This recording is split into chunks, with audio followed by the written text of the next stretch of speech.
I got no ticker.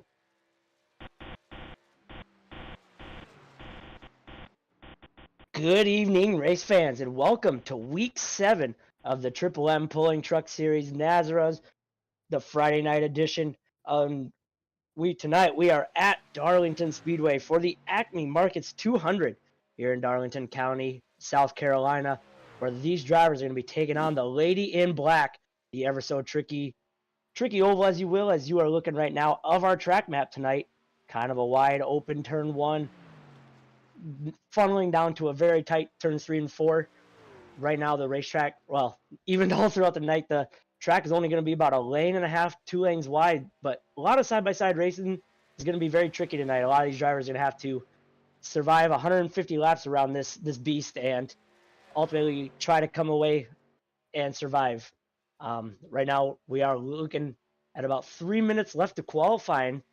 Right now, on the top of the board will be the 97 of Stephen Light, holding it down the fort with a 29.382. Stephen, one of those heavy hitters that has been here persistently in this series, and running on that top 2 right now, that 971 of Nathan Maurer with a 29.4. Devin Painter, Keith Bradley, and Joey Doucette rounding out your top 5 in qualifying as of this moment. Right now, though, we will be trying to catch up with, I believe, our current point leader from Upfront Motorsports, the number 3 of Chris Cinnamon. Chris, you got us in the booth here. Hey guys, yeah, I gotcha. Well, it's the Lady in Black throwback night. What is it going to take right now as you're the point leader heading into Week 7 here? Very tricky racetrack. Not a whole lot of room to move around. What's it going to take to ultimately come away with even finishing here and a win? Oh, I think patience, definitely. Trying to keep those panels straight. It's a long race. Don't bend it up early. And don't do what I did. Don't mess up your pace, your qualifying lap. I'm in trouble now. I'm back in the middle of the field, so I'm going to try and have to dodge some wrecks and work my way up front. Yeah, you mentioned your qualifying, sitting 13th right now, right in the mix of everything. How important is putting in a solid qualifying lap in this league, and let alone tonight being we're at Darlington? In this league, yes, everyone's so competitive, so close, but Darlington especially, it's hard to pass. It's a loose truck tonight too, so it's going to be tough. I clipped the wall on my pace lap there, and then it was downhill from there. So I got a lot of work ahead of me. For sure. Well, right now, as I mentioned, you're point leader. You're one of those heavy hitters, and we've seen you kind of start outside that top 10 before and quickly make your way to the front. So we'll be sure to see that number 3 up front tonight at some point. You bet, man. That's the plan anyways. Hopefully save those tires and buy my time, but should be a good race anyways. I'm looking forward to it. For sure. Well, we'll get you back with your team here as there's just about under a minute left to qualify, and hopefully we'll get to talk to you in a little bit. Fingers crossed. Don't jinx me tonight. I'll try not to. Take care, guys. Again, that was your current point leader, the number 3 from Upfront Motorsports of Chris Cinnamon. Well, we're going to have about, as I mentioned, 15-20 seconds left in this qualifying session. So let's kind of take a look at kind of our race setup, as you will, for tonight. We're looking at our 3 stages, as always. Those stages will end on the completion of lap 35 and 70. Then those drivers will race it out the final remaining 80 laps to 150. Try and crown your champion tonight here in the Acme Markets 200. These drivers will be given 5 sets of tires, 1 on the car and 4 in the pits. And as always, very interesting fact, no fashion pair here tonight, as always, in the Nazara Triple M Pulling Truck Series.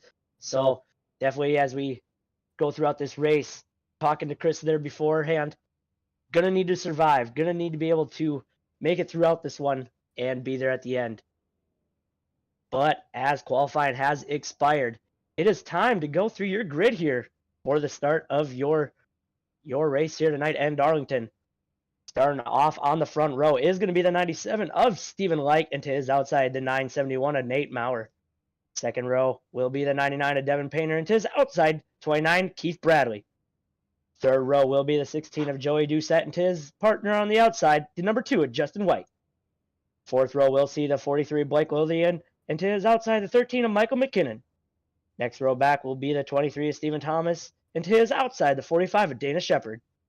Row 6 will see the 93 of Zach Hartwick, and to his outside, the number 5 of Jacob Klinkart. Back there in that 13th spot, the man on a mission will be the 3 of Chris Cinnamon, and to his outside, the 96 of James Morris. Next row will be the 42 of Ed Osborne and Jose Luis Lovera.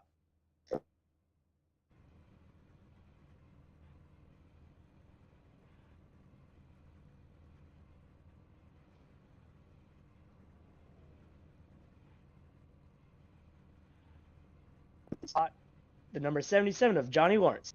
To his outside, the 11 of Derek Kilgore. Next row will be the 26 of Cody Knott, and to his outside, 53 of CJ Fonda. Next row will be the double O of Huck Wigington, and to his outside, the number 17 of Brandon Bullock. Next row will be in that 27 spot, the number 48 of Robbie Richardson, to his outside, Trey Pitts in the 21. 29th, we'll see the 81 of Taylor Peacock, and to his outside, Dane Hagen. From there back, our final 2 starters will be the 22 of Jess Sickles, and rounding out the field will be the 98 of Jimmy Emos. Well, that will set the grid for the Acme Markets 200 here at Darlington, as these drivers will begin their pace lap around the Lady in Black, awaiting their green flag.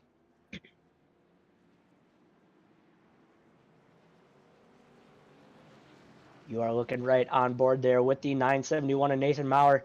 Came out swinging in week 1 at Daytona, coming away with the win. And on his inside there, that 97, Stephen Light. Definitely one to keep your eye on there. Dominated the field at Pocono.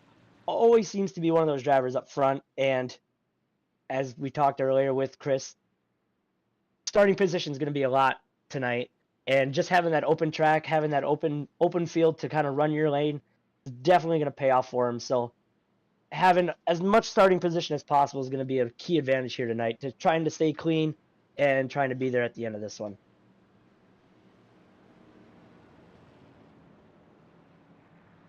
As the pace car is going through turns 3 and 4, getting ready to dive down behind pit wall. Barney will be waiting these drivers as they come off of turn 4. Stephen Light, Nathan Maurer, Devin Painter. Green flag is high, and we are off and racing down into turn 1 here at Darlington. Stephen Light going to get the early jump out on this one. Move up to that high preferred lane through turns 1 and 2. He will be your leader. And down the backstretch.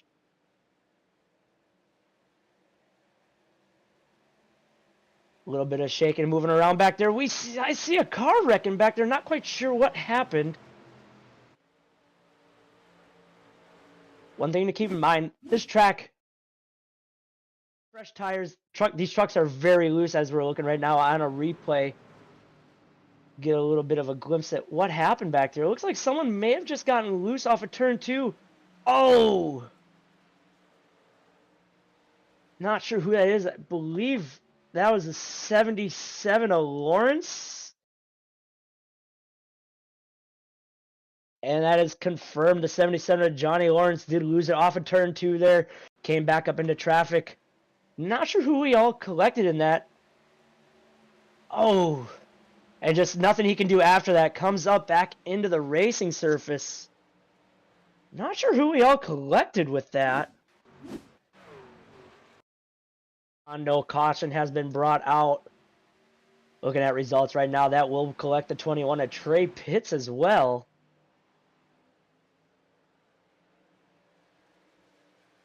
But right now, green flag still flying high. Everyone's starting to single file out. As I mentioned, stage 1 will end on lap 35. So these drivers definitely going to have to worry about a little bit of tire wear. That's for sure here tonight. Estimated fuel run, I believe, is going to be about 35 to 45 laps. As I am joined now in the booth here by Wesley Outland. We are on lap 4 here, coming to lap 5. Stephen Light showing out the way. Just already over a half-second lead over the 99 of Devin Painter.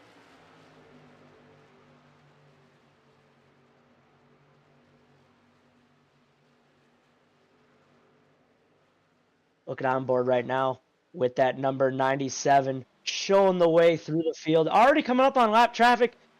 Potentially one of those cars that was caught up in that early lap incident.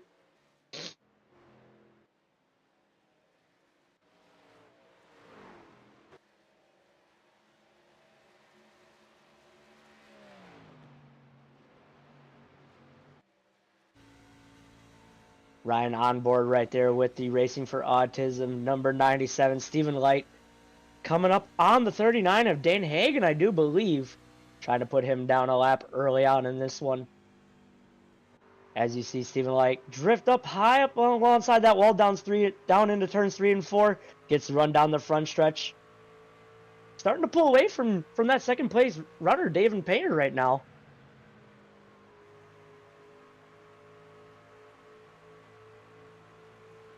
Well, here we are at Darlington tonight. A lot of throwback wraps tonight. Wes, I'm not sure how much time you've had to look at some of these wraps, but certainly, definitely some cool throwbacks out there tonight. We're going to have a lot of fun playing Throwback Night, no doubt about it. I just got in from doing my first ever radio broadcast for lacrosse. Had a ball. I'm surprised I still have a voice, my friend. And now we're ready to go truck racing here at Darlington Raceway. Got a caution in the early going. I'm just glad I made the start, man. It's haven't worked with you, Hunter, in a while. I think it was the Daytona opener when me and you worked together. Yeah, it's been a while. Been pretty busy with some other stuff behind the scenes. But you mentioned earlier that caution. We did not have a caution, actually. They stayed off the racing service. Johnny Lawrence at 77 got a little loose off of turn 2, hit the inside wall, came back out, and collected 2 or 3 other trucks on that, and ended a lot of trucks early on. Yeah, I'm surprised. I can't believe we didn't get a caution thrown, man, especially with that truck flying through the air like it did. But I guess he quickly hit the escape button or hit the reset and took the tow to the pits, but obviously right now still in the green flag conditions. Gotta love Darlington Raceway. The lady in black, the track is just over a mile in length. The configuration of the track is like an egg-shaped facility, if you will. So much history with this speedway as well. And so now we watch Joey Doucette, Blake Lothian, obviously, the Wesley Amass driver, Stephen Thomas, been really strong here recently. All these drivers. Michael McKinnon, there's a throwback to Darrell Waltrip, obviously, whenever he used to drive the Western Auto colors. So this is kind of like our, if you will, throwback night for the trucks here at Darlington, bud. The Ron Hornaday throwback. For sure, and you'll definitely have to give a lot more info on a lot of these wraps compared to what I may know. I know right there that Jose's rocking the Matt Kenseth DeWalt machine. But you'll definitely have a lot more knowledge behind a lot of these wraps than me for sure here tonight. Yeah, I mean, obviously there's a lot of beautiful trucks here. We'll do our definitely best along the way. There's the Budweiser, obviously throwback to Junior Johnson in the Bill Elliott era, if you will.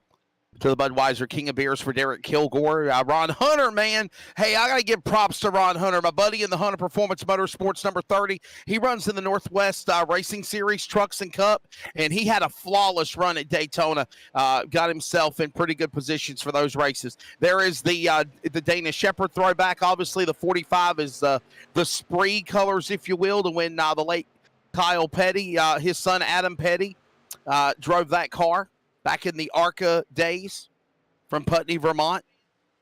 Brandon Bullock from Macon, Missouri. I'm digging these throwback colors on these trucks tonight, Hunter. No doubt about it, brother. Yeah. For sure. Yeah, you got a race to call, but we're showing you the throwback colors. Yeah, sometimes the wraps are just as cool as what the race is going on right now. And correct me if I'm wrong, a Ricky Rudd Havoline? That is Ricky Rudd or obviously Davey Allison, Ernie Irvin colors for the Robert Yates Racing throwback. That reminds me of a wrap job of Tony Stewart's rookie year with the Home Depot colors on that car. Mm-hmm. There is obviously a Valvoline throwback to Mark Martin from Cody Don on board with him from Madera, California. Madera Speedway, popular place there. There is a McDonald's throwback to Bill Elliott, Eric Zimmerman in the 94 right there. Are we just going to go row by row of what truck is what truck is what truck? Adam, what are we doing, brother? We're just showing you every truck. There's a Steve Park throwback, the Pennzoil Taylor Peacock machine. Not a whole lot of racing going on right now. A lot of single file. Stephen Light doing his best to check out early over a second, almost second and a half lead already. Not a whole lot to report race-wise right now. Everyone's doing a lot of give and take early on. That was a Kyle Busch throwback back in the Hendrick days for Kellogg's right there. Just some of these fancy trucks, if you will, and we may have to pan over to nice designs on them. We may have to pan over to Keith Bradley's ride here. I'm not quite sure. He's in fourth. Yeah, I'm not quite sure who's the throwback is the Viagra? Oh, that's Bradley's the Mark giving us Martin. a No, little... no, no. Okay. That's the Mark Martin Viagra card, the throwback card for Viagra. Okay. Okay, I wasn't Yeah. sure if he was telling us something or if that was just a throwback that I wasn't aware of. Yeah. Contact with the outside wall. Speaking of Viagra, you got to keep it up on the top of the safer barrier there. Don't make contact with another driver. Raul Meza, Robert Richards, all those guys going at it. Right now, let's pick up the leader as we're about 15 laps in stage number 1 here. Robert Light is the man out in front. 16 laps in. I'm sorry, Stephen Light. I think I said Robert Light. I'm sorry. Stephen Light in the 97. He's your leader. Nate Maurer is in second spot. If I remember, Hunter, the last race me and you worked together was Daytona, and he was the Daytona truck winner. Nate Maurer, the 971, in second. Correct, yes. And now we got Keith Bradley starting to close in on that 971 for that second position as they exit off of turn 4, heading down the front stretch. And as they're going racing on, they see Stephen Light get smaller and smaller and smaller down their windshield now that he's opened it up to over a 2-second lead. Yeah, no doubt about it. Of course, the laps continuing to go down. Real quickly, can you give us the rundown of the format for the stages for tonight, my friend? For sure, stages tonight end on lap 35 and 70, and then those drivers are going to race it out 80 laps in that final stage. These guys got 5 sets of tires, 1 on the truck, 4 in the pits, and as always, no fast repair. Yeah, so it's 35 laps in stage number 1. Then it's going to go to lap number 70, another 35-lap stage. That'll take you, of course, to that final 80-lap sprint to the checkered flag, possibly green flag runs. We saw a lot of strategy last night in the Over-the-Top Designs Xfinity Series. Of course, Rhett Tucker picking up the win for that. Hunter, sure. how did it feel to get into Nazareth Victory Lane 2 Thursdays ago, man, when we called your race at Richmond? It was surely something awesome on Thursday, but as anyone who may have watched it wasn't for sure until Friday afternoon when it was decided that I was given the win after that last restart. So definitely was awesome to finally get that first Nazareth win, and it took a while since I've been in Nazareth a while, but hopefully now the second one will come sooner.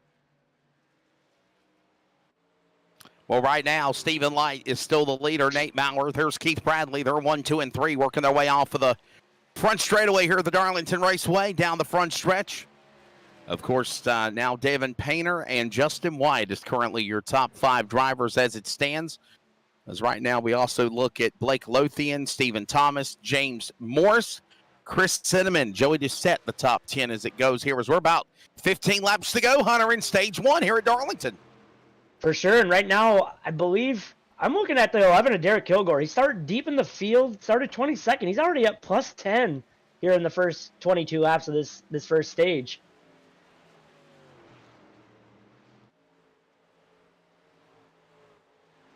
Watching all these guys working their way.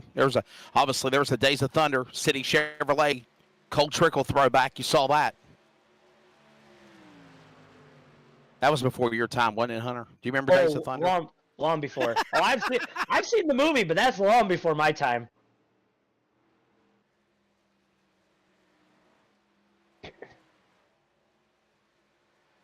Everyone's singled out. As we kind of I talked to Chris Cinnamon before this race, and he said track position is going to be everything here tonight. Not a lot of racing groove to work with, especially in traffic. A lot of guys right now working together, kind of giving up that space and living to see another day.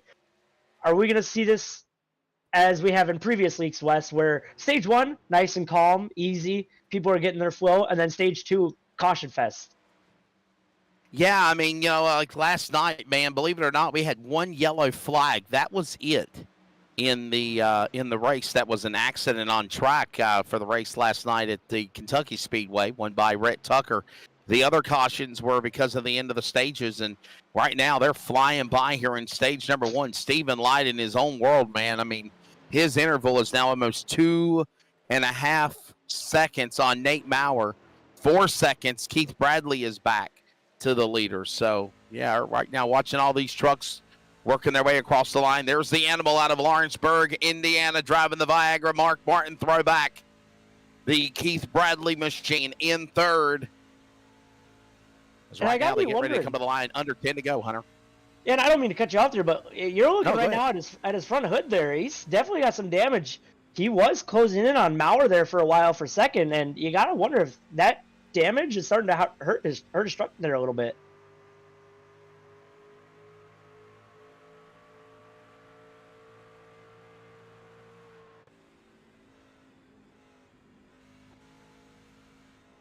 Riding on board now with the 971 and Nate Maurer, trying to do all that he can to try and figure something out here early on, see what he can do to try and chase down that 97 of Stephen Light.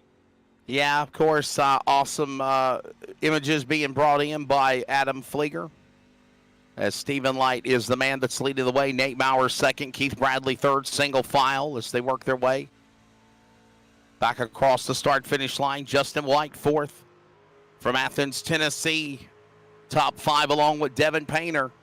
And close into the end here in this first stage as there you see a hungry pack of trucks behind Devin Painter. That's Lothian, Thomas, and Cinnamon. A three-truck battle going on for sixth on the back straightaway now.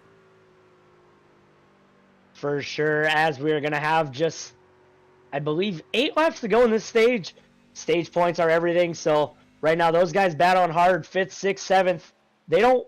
They want as many stage points as they could get, but you don't want to risk yourself or someone else, especially at this kind of racetrack where very hard to pass, Wes. Watching all these trucks, Stephen Light on the inside. Of course, big lead there. My apologies. That was Justin White, my bad. Battling alongside with Nate Maurer. This is for the second position as they work their way back to start finish. A big lead for the man of Stephen Light. Of course, the driver of the 97. What a strong truck he's got as he works his way back down the Boeing back straightaway here at Darlington. Moving up in front of the Winston Tower into turn number 3 from that camera angle. He's trying to put the 81 machine a lap down. Stephen Light is, obviously. And, of course, that is the driver of Taylor Peacock. Taylor Peacock really turned some heads at Bristol last Friday night and then got caught up in an accident, if you remember, at the end of stage, or at the beginning of stage 3. Took his chances away, if you remember that crazy race, Hunter. You were in that race last Friday night. No, I was not. I was out of town, but Taylor's one of my good buddies. And you weren't. I'm sorry. Yes, right. You were off. My apologies. Yep. And I'm buddies with Taylor there, and I kind of saw what happened. They ended up getting penalized, him and both Robbie Richards, for some under caution activities.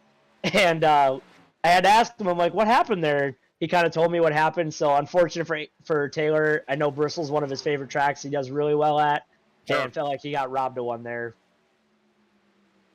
Definitely just try to pick up the pieces and reset again, mind you, as we're closing in on the final 5 to go here, under 5 laps remaining. Stage number 1. Stephen Light, the man out in front. Nate Maurer in P2. Justin White third, as he just got around Peacock, the lap truck. There's the big lead that the 97 has. There is second. Maurer, about 4 seconds back now. 7 seconds back is Justin White. There's his truck in the third position. Keith Bradley just fighting position along with the 94. Lap truck in front of him, of Eric Zimmerman. And all the while, of course, getting ready to come to the end of this first stage. Calm, cool, collective. And I think, Hunter, we've seen that all year this year, just being patient, if you will. Get these first couple of stages out of the way. Then you get to that final stage, then it's all bets are off, my friend. For sure, and you definitely didn't want to have something happen like it did at the beginning of this race with Johnny Lawrence there in the 77. But like we've seen it in previous weeks where stage 1 people are trying to find their rhythm, getting their groove, and in stage 2 it's gloves off. So I'm highly expecting but a caution early on in stage 2 as drivers are going to be back on fresh tires, trying to make up as much ground as possible before stage 2 goes on its progression into stage 3, try and get track position.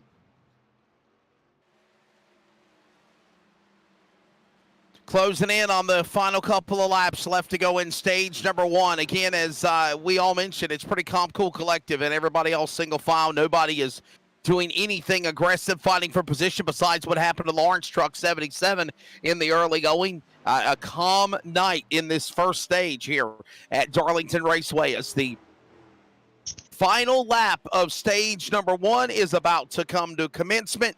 as Stephen Light is working his way down the back straightaway for the final time. He will come to the line here. Stephen Light, the rest of the field, coming off of the fourth turn. They will clock in the top 10 when Stephen Light gets to the start-finish line right about now. There he goes. And they will wait for all of the drivers to cross the scoring loop. Top 10, counting Joey Doucette, the 16. And when he does, watch from this camera angle. Adam's dead on it. You'll see Barney the iRacing flagman throw out the yellow flag to signify the end of stage number 1. And right about now, that is about to happen here as Stephen Light is the winner of stage 1 here at Darlington Raceway, Hunter. There's the caution. Yeah, took a little bit there as 10th place was Joey Doucette getting that last playoff point there, but 20 seconds behind your race leader. Almost a full lap. Well, a full lap here is about 30 seconds at race speed. So Stephen Light had almost a 2/3 of a lead over your top 10. Yeah, that's why it seemed like, okay, Wesley, when is the caution going to be thrown? When are they going to throw the caution here? And then finally they did throw out the yellow flag. And, of course, when it's all said and done, Stephen Light, winner of stage number 1. There's that truck, the number 97 machine. And I'm sure everybody's going to be coming out of the end of pit lane here for the end of the stage as pit road is open. We are going to take a break. Hunter Parsons and myself, we're glad you're here. Coverage of the NASRA Triple M Pulling Truck Series. Pit stops underway. The entire cavalry coming down to get service. Will be reset for stage 2 when we come back from Darlington on the NASRA 360 Racing Network.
Welcome back to week 7 of the Acme Markets 200 as we just wrapped up stage number 1 with our stage winner here, Stephen Light, in that 97. Stephen, it's Hunter and Wes in the booth. You got us. Go ahead, guys. No problem. Dominant performance there in stage 1. We talked a lot about you opening up to, I believe, a 5-second lead there by the end of that stage. Absolutely a flawless run there. What's it going to do to keep that pace up throughout this entirety of the race, as we're going to have about 110 laps left in this one? Really just about tire management there. Just trying to make sure you run a consistent pace that's not wearing the tires out, because this thing can get loose on you pretty quick if you're running too hard too early. So everyone behind me seemed to have the same idea, but things change. Somebody might try to run hard to get the clean air out front, which is important. It's hard to pass here, but we'll just have to keep doing what we're doing and play it by ear. I got to For think, sure. Steven, obviously at the end of stage one, me and Hunter kind of talked about it where everybody's just kind of quiet right now, being casual. Obviously, things are going to ramp up to the end of these final stages, you think? Absolutely. They're going to ramp up big time, especially once we get to that final stage. So you won't see guys saving as much at the beginning of that final stage knowing we got 2 sets of tires laying. So we'll just have to see what happens. All right, brother. It looks like you're getting ready to come back to the restart zone, so Hunter will let him get back to box and get back to work as here they come, ready to come to the Geico restart zone here at Darlington, ready for the resumption here of stage number 2. As, again, Stephen Light brings the field to the green flag, led the field at the end of stage 1, Hunter, brought him onto the pit lane, entered first, exited first, and he's in the lead as we go back to the resumption of stage 2. This will be about a 30-lap green flag run. For sure, and he talked about the tire wear there. He did a phenomenal job saving tires as looking at his lap times, he didn't really fall off as a lot of drivers did. A lot of drivers were pushing hard, maybe not conserving that right front, but Steven did an excellent job there conserving that right front tire throughout that first 35 laps. Kind of watching everyone right now working their way again. Green flag, and just as fast as the green flag fell, you have Stephen Light pulling back up in front. And that number 971 behind him of Matt Maurer. Justin White third. There's this battle now going on for the second spot. Chris Cinnamon right there. Look at that. There's the Ron Hornaday, Dale Earnhardt Jr. Nilla Vanilla wafer throwback, if you will. You can think of Earnhardt in the Napa colors as well as the Nilla Vanilla wafers. Remember, he drove that car in an all-star race, or actually drove it in an Xfinity race at Daytona. And with that being said, I think of Ron Hornaday, multi-time NASCAR Craftsman Truck Series champion with that truck. And right now, that 3 of Chris Cinnamon looks really, really strong as he about smacked off the safer wall barrier. But, Hunter, that's the thing. You can get what they call a famed Darlington virtual stripe here at the racetrack in the race tonight, and it's not going to hurt your truck any. For sure, as long as you don't plaster it too hard. If you do get into it pretty hard, damage can be a big factor, especially on that front end suspension. I did a little bit of testing earlier just to kind of get a feel for the track again, and definitely do not want to try and collect that wall as much as possible. Yeah, Ram, right now it's course lap number 45 at the line. If lap 44 completed here, working that lap. As again, right now the leader, Stephen Light, he just opened it up to about a 3/4 of a second lead on Nate Maurer. Sitting in third, Justin White, Chris Cinnamon. Look at this gaggle of traffic. Oh, boy, fishtailed sideways. What a save. Behind the back, I think that was James Morris in 96. He about lost it. He saved it, though, and we stay under the green flag. Yeah, I want to go back to that number 3 machine you were talking about. Chris Cinnamon, I caught up with him early on before qualifying expired, and he was very down on himself, putting himself 13th on the grid. He said he was right in the middle of the hornet's nest, and he was very unsure of what was going to happen.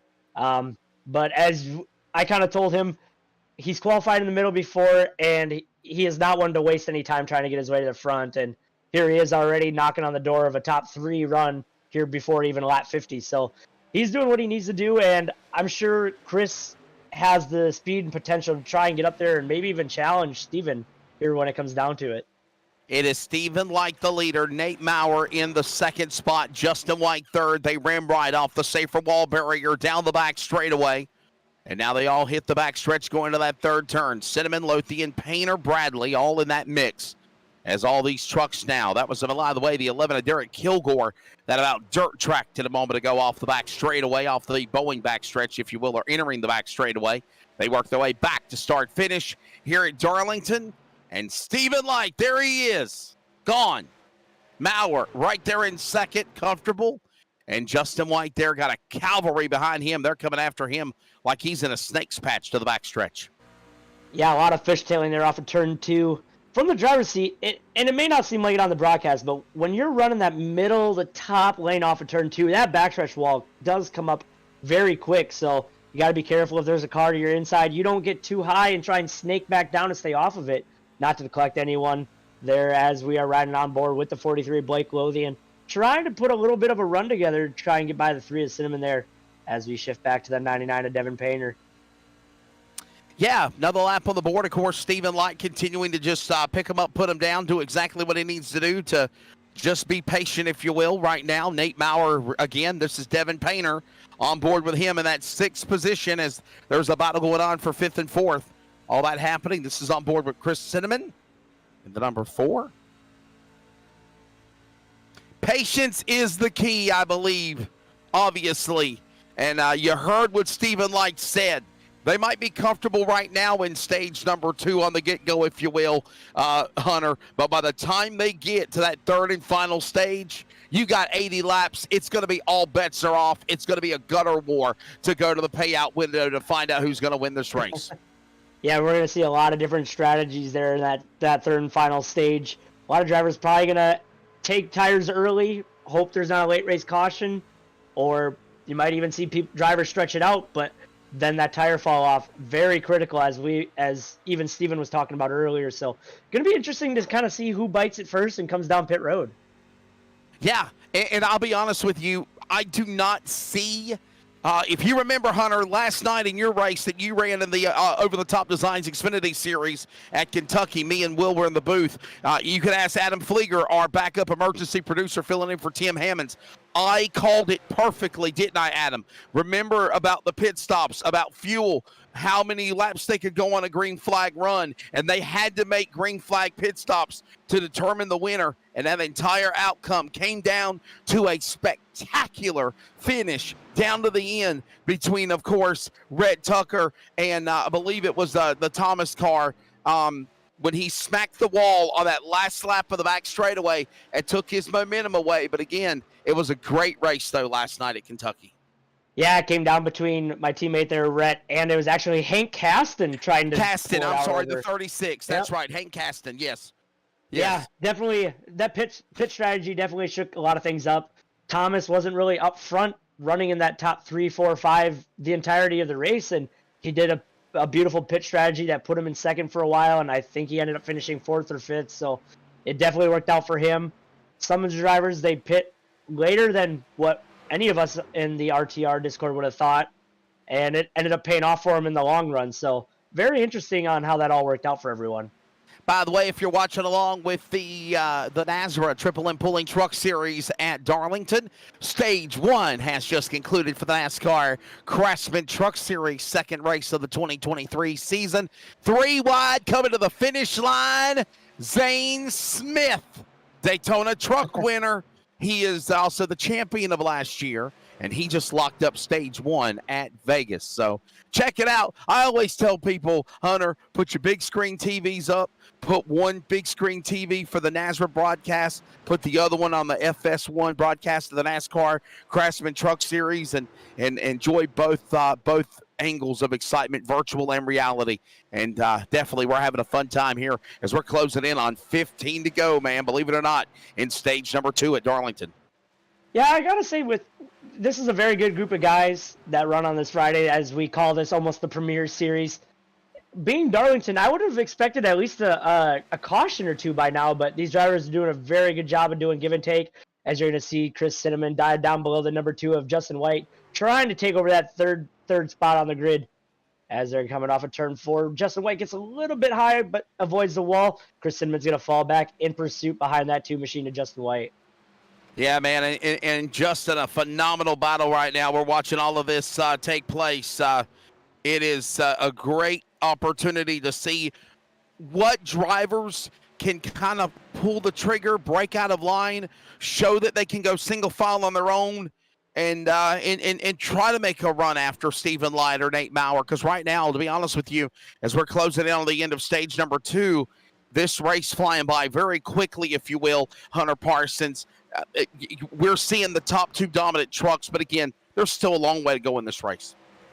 For sure. And we talk about Steven and Maurer right now. They're up front, dominating the field. But we see a lot of drivers coming through the field here. I'm looking right now at the race results right now. James Morris, he's a +6 on the grid. Cinnamon is +9. Robbie Richards is up 18 spots, I believe, all the way from 27th up into the 9th spot. So just going to need a little bit of those cautions, a little bit of lady luck, as we mentioned, and put himself into a better position to try and further himself in this race here. Oh, my goodness. By the way, as we got him a little sideways there for a moment coming off the corner, as that's the Keith Bradley, David Painter, Blake Lothian, James Morris battle on the back straightaway, exiting off the 2, going to turn number 3, and they're coming back to the line. Hunter, I don't know if you knew this or not, but breaking news in NASCAR, Chase Elliott will miss Sunday's NASCAR race and don't know when he'll return after injuring his leg while snowboarding, not even racing related, snowboarding accident for Chase Elliott, the NASCAR champion of 2019, and 2020. Josh Berry will be driving the number 9 car. How about that? Oh, we got a car on the wall there. I'm not sure. Justin White? Yeah, that's the 43. Nope, 43 there of Blake Lothian. Rewind. Wow, this is going on for 4th and 5th. Lothian, Painter, Bradley going at it 3 wide, guys. Get a little slam off the wall again. Goes Painter. We kind of missed it there, but the 3 of Cinnamon collected the outside wall for turn 4 and lost about 4 or 5 spots out of that deal. So he's got to put it back to work and try and see what he can get here. As they're trying to work around a lot of traffic of Huck Wigington in that 00. I'll tell you what, that's a traditional throwback car. Hunter, let's pick your brain. Let's go to the 00. Huck Wigington. Obviously, there was the Jeff Burton throwback. Whose car is that? A long time ago. That's all I'm going to tell you, my friend. Do you know who it is, Hunter Parsons? I was going to say Huck Wigington because that's all I know. That is the colors of the Country Time Lemonade car for one of the greats, Neil Bonnet in NASCAR. Neil Bonnet. There's the Country Time Lemonade throwback car. Who? Neil Bonnet. Oh, man. Well, Neil Bonnet used to work at the TV booth. He was great friends with Dale Earnhardt Sr. And sadly, Neil Bonnet passed away in an accident in 1994 at Daytona Speedweek's practice. Way before me. Ooh. I think I'm unveiling how old I am. Sorry. And, of course, you know what, though? I'm also, Hunter, a racing historian, okay? I love the racing. I love to keep up with just the history of the sport. Like, cramming for a test, I definitely try to keep up with all of the monumental moments, or even try to keep up with wins and losses or crazy finishes, if you will, in the sport, no doubt. For sure. And right now, we'll get back to it here. We're looking at just 5 laps to go in the stage. And Stephen Light's still checking out, just about 3-second lead over Nathan Maurer. Justin White, after collecting that wall for turn 4, he's back up in the 3rd position. Keith Bradley running up in 4th, and Blake Lothian back in the top 5. Yeah, Ted Wade said it perfectly in the chat box, by the way. 2-time winner this year in the NASRA Over the Top Designs Xfinity Series. He says, and I quote, Stephen Light is in a different zip code right now. Nobody is able to contend with him whatsoever. 2 seconds back on Nate Maurer, who is 2nd at the end of stage 1. He's 2nd right now in stage 2 as it's about coming up on 5 laps remaining. And Justin White is 3rd. Those are the way they kind of finished at the end of the first stage. And Keith Bradley, Blake Lothian, Devin Painter, James Morris, Chris Cinnamon, hell, even Robert Richards. There has been some phenomenal racing by those trucks in the back behind 3rd on back for the point. I would say Ted Wade would need to come in and make an appearance here and see if he can run with the big dog, Stephen Light. The last time I remember Stephen up front dominating was Pocono. He's dominating here again. I wonder if Ted could have something for him sitting back home watching right now. He's got to wonder if he could come in here and maybe give him a little bit of a run for his money. Ted's a heavy competitor. We'll have to see that for sure, man. I don't know if Ted Wade actually competes on the Friday night series. I know he runs on Thursday. So I believe he's a part-timer in the Friday series. Gotcha. There's Blake Lothian, by the way, the number 43. Real NASCAR competitor, by the way. Stephen Light used to race NASCAR back in the day as well. Another one of those drivers that was a real racing competitor, or are competitors, and now enjoying the sim world, if you will. There's that number 43 machine. Blake Lothian. There's the Viagra throwback of Mark Martin for number 29, Keith Bradley. Damaged front end on that Ford. I think he's just trying to get to the end of the stage to get a repair here. And we will come to 2 to go here in stage number 2 now, Hunter. Yeah, Stephen Light coming off of turn 2 down the backstretch. Coming to take the white flag in the stage right now. Still have about a 2-second lead over the 971 of Nathan Maurer. But right now, Stephen Light out front in that different zip code. Coming to take the white flag in stage number 2. Yeah, the final stage here now for Stephen Light. Right now just trying to hit his marks perfectly, as you see from the virtual driver. Working his way into turn number 2 to the Boeing back straightaway. Look at how differently the turns are as the wall just jumps up at you off of that second turn. Now he works his way into the third turn. 3 and 4, definitely a very tricky corner to get through. You almost want to get into the throttle right away, but you got to be patient on yourself. Get into it a little bit later. That way the front end doesn't want to push you up into that outside wall, as Stephen Light will capture the win here in stage number 2. Just awaiting your top 10 to cross the line here. Yep, Stephen Light does it again. He'll sweep stage 1, stage 2. Nate Maurer in second, Justin White third. Keith Bradley fourth, Blake Lothian is in the top 5. Devin Painter, James Morris, Chris Cinnamon, Robert Richards, Joey Doucette, 12, almost 13 seconds back behind the leader of Stephen Light as he got stage number 1 and 2. Hey, there's a throwback. The Mountain Dew amp colors of Dale Earnhardt Jr. on the number 16 of Joey Doucette. We'll grab Nate Maurer, as we've already spoke to Stephen Light, winner of stage number 1, and we will do that when we return. The NASRA Triple M Pulling Truck Series from Darlington. When we come back on the NASRA 360 Racing Network, Stephen Light, stage 1 and 2 winner, as we move to the final stage and 80 to go.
Trying to stump Wesley. They're trying to stump Wesley. What the hell? I can't move Maurer. Hang on a second. Hunter Parsons and Wesley Outland back here with you. We are back here on the NASRA 360 Racing Network. Stage 2 is done. Hunter, you're taking this race so far, man. Obviously, in a nice way of saying, it's been the Stephen Light Show. For sure, that 97. He has just been on an absolute mission. He's kind of gapped himself from the rest of the field here. Not really sure if anyone is going to be able to try and even put a run together against him. He's done a great job of saving his tires, keeping it clean, running a nice, smooth line. very, very hard run for everyone else to try and catch up to him. But right now, Stephen Light, Nathan Maurer seem to be the top of the field here, running 1-2 since the drop of the green, even back on lap 1. So we're just about halfway in this race.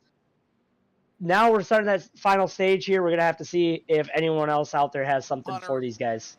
Hunter, I was trying to grab Nate Maurer, and unfortunately, I have still not been given credentials yet. Neither have you to be able to grab these people for interviews. And I just did speak briefly to Nate, and he said, I've kind of been playing, I've just kind of been hanging back the first couple of stages. And he kind of agreed what Stephen Light said. This third stage, this is going to be the run for the money. This is when we're going to see aggressiveness pick up. And he said he's definitely going to try to give it everything he's got to go to victory lane here. For sure. And like you said, Nathan kind of hanging back. Maybe he didn't want to show his hand a little too early here. Give something for Steven to kind of see what he can change up. So Nathan Maurer, very critical restart, as you're going to want to get out in front of Steven as soon as possible before those tires start to wear in, making it harder and harder to make a clean pass, I should say. So right now, pace lights are off. Pace car getting ready to dive behind pit wall. Barney has got the green high in the air, waiting to give these guys the go for stage number 3. This is it. Stage number 3, the green flag as the field comes out of the Geico restart zone. 2 stages down. This will be about a 75-lap green flag run to the finish, as we have also just got the cross flags here in this official race distance of the event. 75 down, 75 to go. And boy, oh boy, you can just tell how aggressive these guys got on the restart. They are going after it here as they work again off of turn 3. For sure. Now is the time to go. Right now, Stephen Light taking that early jump back out over the 971 of Maurer, but heading off down into turn 1 and 2, the number 2 and 29 of White, and Bradley going door to door, trying not to give the other any sort of room. Bradley's going to try and make that bottom side work off of turn 2, down through the backstretch. A lot of bobbing and weaving right now, but one car back to keep your eye on. 48 of Robbie Richards in that Havoline machine. Started all the way back in 27th. Up in that top 5 right now, just waiting for his moment to move. Little concrete dust, if you will, from one of the trucks slapping the safer barrier down the front straightaway. They work back into the bank and into turn number 1 and 2 here at Darlington. Stephen Light out in front. He is the man in the top position. Nate Maurer. Let's see what Lothian can do. Blake Lothian in 7th. You're on board now with, I believe, Nate Maurer, the Lancaster, Pennsylvania driver. Now, I know he said he's going to be aggressive here, but I think he's kind of just waiting right now, if you will. Caution is out. We've got a caution. Our first caution of the night, other than our stage breaks. That's right. We got a caution of the speedway. We will try to find out what happened on track 11 unofficially. We'll find out here. The Budweiser number 11 throwback of Derek Kilgore. And there is a move as he got right into the left side, and airborne goes Kilgore. Still landed on the 4, hooked the landing, if you will, for Kilgore. But he bounced off the left front fender, if you will, of the 30 of Ron Hunter. Yeah, and honestly, I might even think from that first angle it was a little bit of netcode the way that car jumped up in the air. As we had a little bit of a slow motion. Just horrible netcode, sending the 11 up, and at that point, once that rear end is off the ground, just absolutely nothing no one can do. Very unfortunate. Going up and over, hitting the catch fence, doing a little bit of Ricky Bobby, Talladega Nights up in the air, but luckily lands on all 4.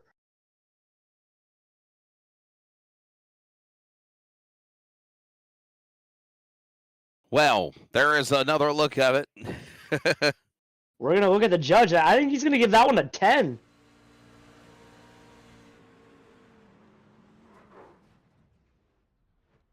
As the caution out now for Kilgore. Ron Hunter, I got to wonder how much damage might be on the 30 truck of Ron Hunter also as he comes down to the pit lane. And under the caution. First caution on lap 79 here at Darlington. I don't think there's anything there to be complaining about, but That's right. unfortunately, I don't even think that this should have happened to have a caution. But netcode, a part of Well, iRacing, I that mean, just no one he- can really But avoid. with him being airborne, A red flag.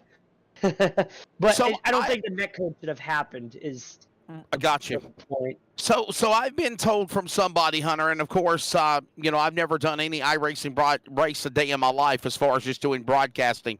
But one of the guys of iRacing told me the only time a yellow flag will be drawn from iRacing is if there is a truck, car, whatever, that spins in a 45-degree angle. If they lose the angle of their vehicle within a 45-degree angle, that's whenever iRacing will throw a caution.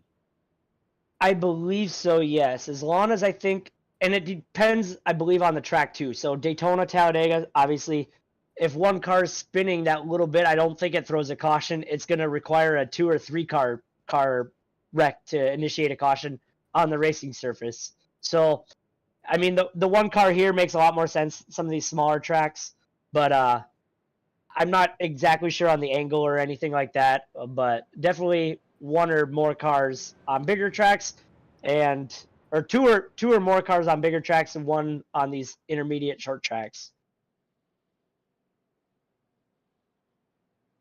So Stephen Light, the leader. Nate Bauer on the front row. We get ready for the restart. Justin White, Keith Bradley making up row number 2. Row number 3 will find Robert Richards and David Painter. Jose Luis Rivera is in the number 7 spot. Raul Meza 8th. Chris Cinnamon, Joey Doucette, your top 10. As we'll get ready to try to reset this and go here. Yeah, and sitting right back there in that 12th spot, Taylor Peacock. We saw him early in stage 1 go a lap down. He's worked his way back through the field a little bit, through all that traffic, and back up in the 12th spot. So Taylor's race certainly not over there in that Steve Parks replica. So we're thinking that it probably was an incident with netcode between the 11, of course, of Kilgore into the 30 of Ron Hunter, and we'll get ready to settle back in for the restart here. Stephen Light is the man that has just absolutely been the top dog here at Darlington. Nate Bauer on the outside, ready for the field to come back to the Geico restart zone. It is just after halfway, the final stage, the run for the money as the field comes to the line. Flagman watching, waiting, green unfurled from Barney, the virtual iRacing flagman. From that camera view, thank you so much, Adam Flieger. And we are back underway with the resumption of stage 3 here at Darlington. Hunter Parsons. Stephen Light getting that early jump. But right now, we're going to change of pace there for that second position. The 29 of Keith Bradley does hop up in front of the 971 of Nathan Maurer. Now Bradley with that Viagra machine looking to put a run together for that 97. All right, we're watching these drivers working their way again back across the start-finish line, going back into turn number 1. Currently out in front. Stephen Light. There you see Keith Bradley. One thing to keep in mind, Wes, these drivers have 4 extra sets of tires. So given that driver takes takes a set after stage 1 and stage 2, that leaves them with 2 sets left for this final stage. So if we get another caution here in about, 5, 10, 15 laps, feel free to come in, take a set of tires, maybe even be good on fuel to the end of this one. But keep in mind, they may have an extra set left over for a late race caution if there is one. Stephen Light, the man out in front, the 97. Keith Bradley, Nate Maurer, there are 1, 2, and 3. Lap number 85 of 150 here. As again, all the while, a strong run by that driver of Light. No one has been able to contend with him yet. We've had 2 cautions that were called because of stages at the end of the breaks, generic, and then we've had the accident a moment ago with Kilgore and Hunter. And all the while, you can literally see lap after lap as they approach lap 100, Hunter Parsons. The racing is amping up.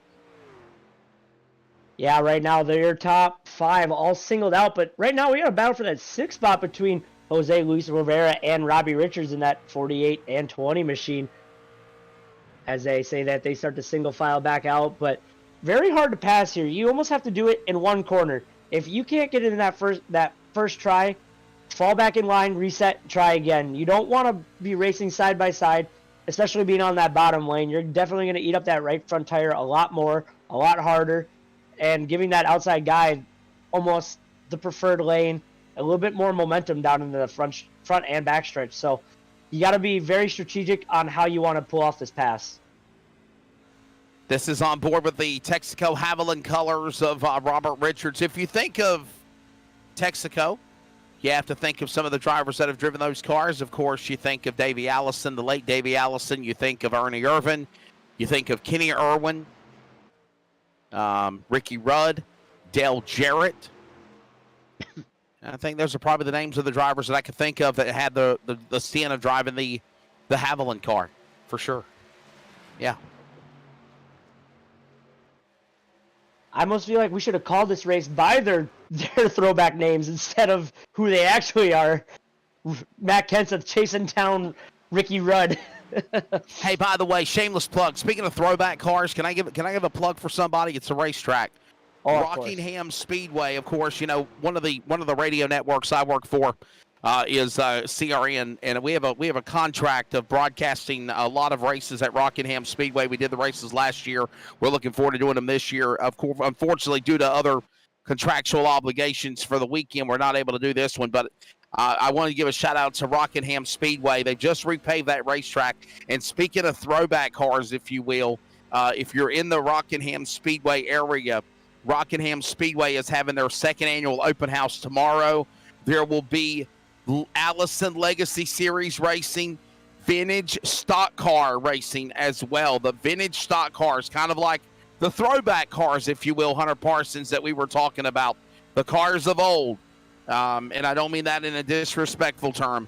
They will be on the racetrack competing at the Rockingham Speedway. And here's the kicker, Hunter. Live DJ, food, music, racing. Donnie Allison, one of the great NASCAR drivers of the sport, will be there for a meet and greet. And guess what? It is free to go to. You are a nut if you do not take an opportunity of handling your schedule to visit Rockingham Speedway and make plans to see. Man, just to get to a Donnie Allison, we're going to have a conversation with that driver. The race itself is going to be cool, too, and seeing them old throwback race cars. Yeah, you had me at food and threw free on top of it. Oh, man. If only I wasn't, like 10 hours away. But right now, Keith Bradley chasing down Stephen Light, something we haven't seen all race long. Keith Bradley was about a second behind, and he closed it down to 0.3 of a second. Hey, I tell you what, Hunter, let's have some fun. I got somebody asking me, what is netcode? So we will ask the world of Google. Hi, Google. Well, I don't know if you're actually Googling it or not, but netcode... I am.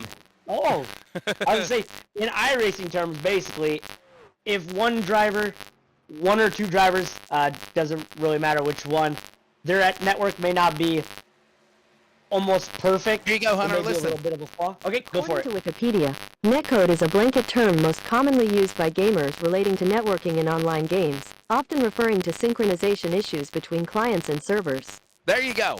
That answers your question. Thank you very much, Google. No, go to sleep. She's trying to talk again.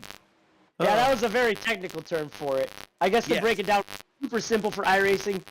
If you're alongside someone, but their network may not be up 100% up to par, iRacing may think that that car next to you is a lot closer than what it is, and may think that there's almost fake contact. So driver A kind of comes up, as we saw earlier, Kilgore and Hunter. Kilgore kind of came up a little bit, but didn't make any contact. But one of their connections may have been a little bit iffier than the other, and that's what made them think that there was contact, and ultimately wrecking Kilgore out of this. It's like a ghost car, right, Hunter? It's like a ghost car. In a way, yes, yeah. Right now, that 97 Stephen Light, he is starting to check back out, put the burners on, kind of leaving Keith Bradley behind in the dust there is very quickly, a lap or two, opened it back up to over a second lead. Over a second and a half that time by across the stripe. All right, so again, right now, Stephen Light is the man that is leading the way. Keith Bradley in that second position. And you got to think, obviously, I'm thinking green flag pit stops. Are you right? I would assume yes. As we see right now, a car coming down pit road. I believe that is going to be the 9 of Chris Blanchard. Currently 2 laps down. A little bit of damage, I believe, from that Kilgore and Ronna Hunter dilemma there down into turn 3.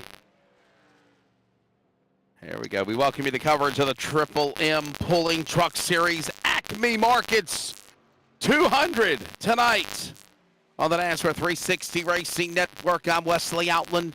Come in a few minutes late. I think I missed like 2 laps at the drop of the green flag for sure. Hunter Parsons is alongside. Where is William Tiller at tonight, Hunter? Did he decide to play hooky or go to a baseball game again?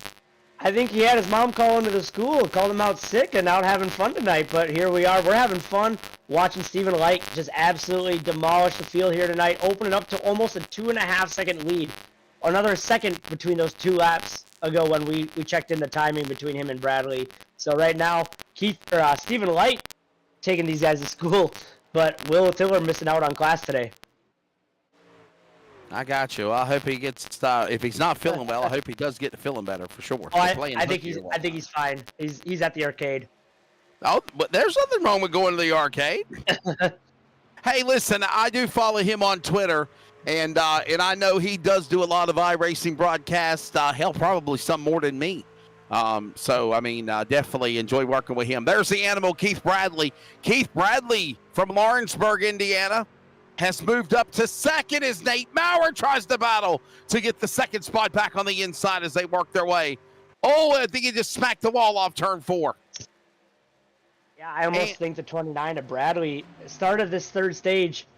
He may have used up his stuff a little too early as we saw him chasing down Stephen Light and very quickly losing that time and that gap and now giving up second place to Nathan Maurer there. Right now, Stephen Light. Watch that little ticker on the top of the, well, not the little ticker. It's the ticker on the top of the screen there, scrolling. And you can keep up with your favorite driver.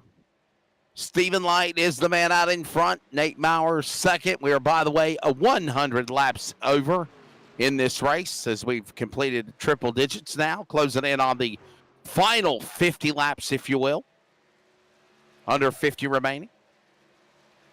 Under 50 to remain. Stephen Light opening back up to a 2.5-second lead over Nathan Maurer. Justin White jumping up to that third spot in front of Keith Bradley.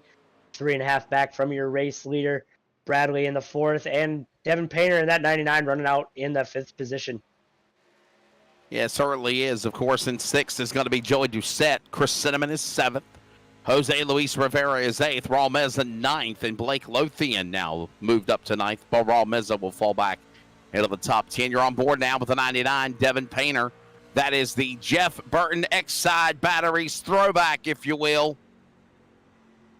I know that one for Bradley sure. Up in front of him. Yeah, oh yeah, that was back in the era of 29 out there on the outside, the Viagra car for Mark Martin. Keith Bradley dropping back fast. Had to have used up those 4 good years on that truck, just trying to get to a green flag pit stop here, or even a possible caution if he could get lucky enough. So listen, we've got another long green flag run. We've got trucks scattered all over the racetrack. So let's take you through the field and go and show you, if you will, some of the paint schemes here for this throwback night at the Acme's Markets 200 here at Darlington Raceway. There is Stephen Light. And, of course, if you do not – can we go back to the leader, please? If you do not know that truck, what that wrap job looks like, that is, of course, a throwback to the Parts Plus truck back in the day for the trucks, obviously. Racing for Autism for Stephen Light. Behind him, Justin White, in Athens, Tennessee native. That is one of the Team ASC throwbacks. I believe that is a throwback truck to Mike Bliss from Milwaukee, Oregon, if I remember correctly. His Chevrolet number 2. There in third, Devin Painter, we just mentioned him. X-side, Jeff Burton throwback, if you will. The Mark Martin throwback of Lawrenceburg, Indiana. Animal Keith Bradley, still damage on the front end of that truck. In fourth, in fifth, Joey Doucette. There's the Mountain Dew Amp Energy National Guard. Dale Earnhardt Jr. throwback of the 16 of Joey Doucette, your top 5. In sixth, Jose Luis Rivera. And he has got the Matt Kenseth throwback for the 2-time NASCAR Cup Series champion out of Cambridge, Wisconsin. Then it's going to be Michael McKinnon in the Western Auto throwback of Darrell Waltrip. Remember that car back in the day when he had the 17. Western Auto 13 of Michael McKinnon tonight. There is the Serve Pro wrap job for the man that is got that wrap job, Serve Pro, for Raul Meza. He's in 8th. In 9th, Dana Shepard. There is the Spree service card sprint throwback to the late Adam Petty, who passed away in 2000. Kyle Petty's son, Richard Petty's grandson, the 45. Then you've got the Valvoline throwback Toyota of Cody Knott in the 26. By the way, that was Raul Meza, then Dana Shepard, by the way, in that truck. Cody Knott from Madera, California, the Valvoline throwback, if you will. Then you've got, and that's your top 10, 11th, Steve Park, Pennzoil throwback colors of Taylor Peacock in the 81. Behind him, Robert Richards, the Texaco Haviland throwback of Robert Yates Racing, Davey Allison, Del Jarrett, Ernie Irvin, Kenny Irwin, whoever you want to think of in the 48 ride. Then you've got, of course, the NASA colors. That is not a racing throwback. Dane Hagen is in the Dane Hagen machine for NASA. Ed Osborne having a comfortable ride in his truck, number 42. That is his regular wrap. Chris Cinnamon is in 15th with the Ron Hornaday, Dale Earnhardt Jr. throwback, number 3. Then, of course, you've got Blake Lothian in his number 43 Christian truck, followed by Brandon Bullock in the 17. Zach Hartwick in the Tony Stewart Home Depot throwback truck, and he looks like he is off the pace there in the 93. In 19th is Eric Zimmerman, in the Bill Elliott throwback 94. McDonald's colors. Jeff Sickles is in the top 20 right there with his truck. I don't see any kind of mimic of a throwback color for that one. I think that's his colors. There is the Country Time Lemonade throwback of Bellevue, Tennessee native Huck Wigginton driving the Neil Bonnet throwback 00. And Nate Maurer, we've seen his truck already. The 971. I think we got green flag pit stops ongoing. All right, so there's your top 20. There's Stephen Thomas for Swim. Yeah, go kind ahead. of talked about that pit stop. Nate Maurer was your first one down pit road a couple laps ago, and since then we've seen 1 or 2 trucks every lap kind of come down. Stephen Light still staying out, and we kind of saw this last night in the Xfinity race I was a part of. I was one of those first ones to come down pit road.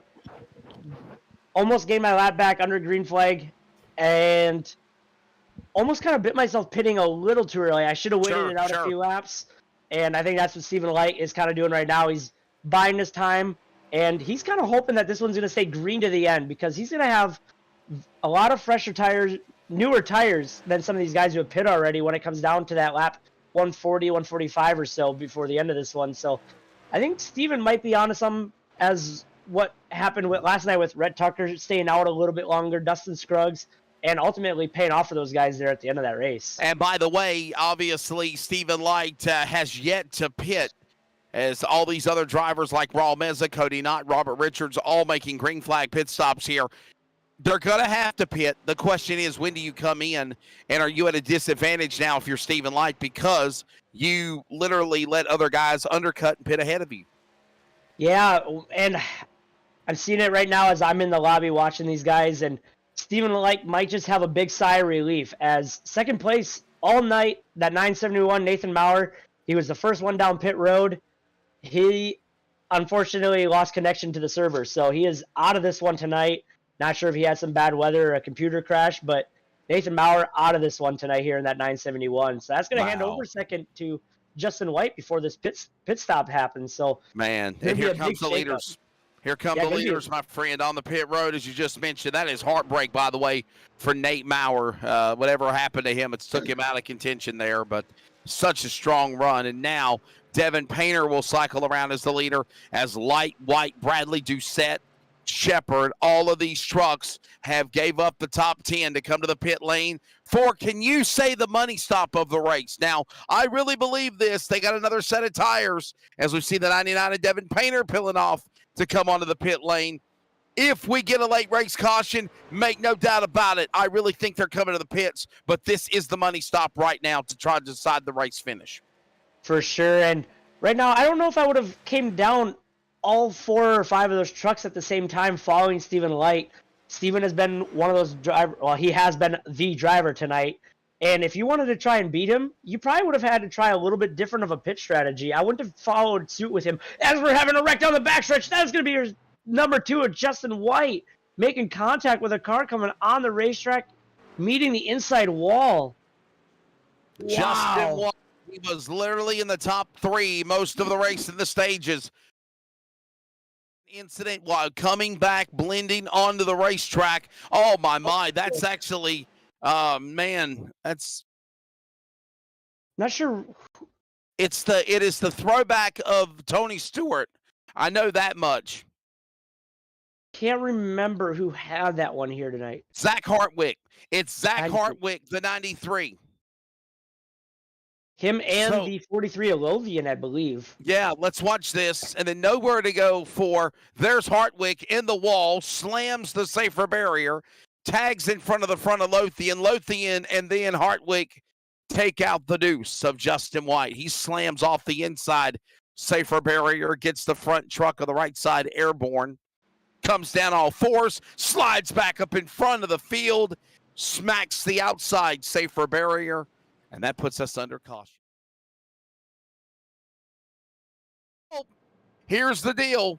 If you haven't pitted, you better pit now. And that's exactly what Chris Cinnamon is doing. Yeah, and that came out at a perfect time for Stephen Light. He came back out.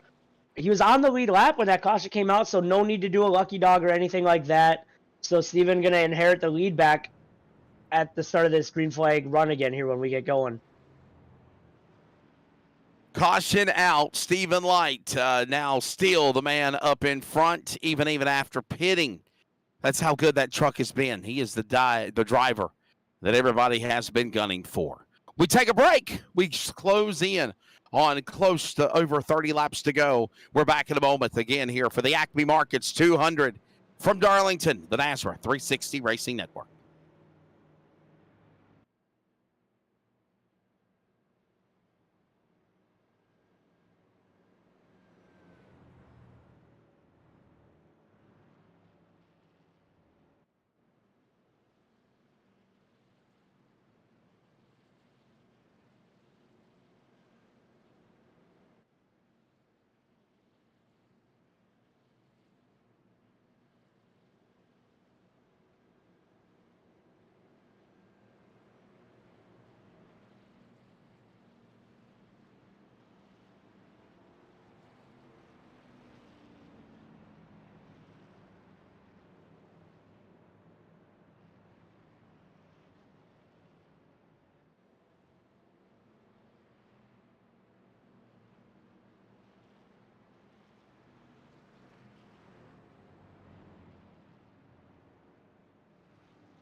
I don't know.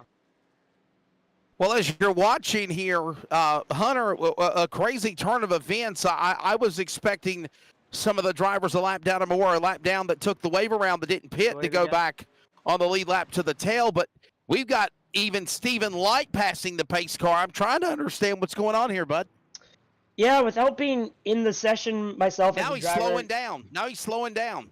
Yeah, I believe Got to stop right without there. being in the lobby and reading that black box on what it's telling you to do, I'm not really sure at the moment. I'm not sure if someone wasn't caught up to the pace car, Here or comes the they were pace car back out.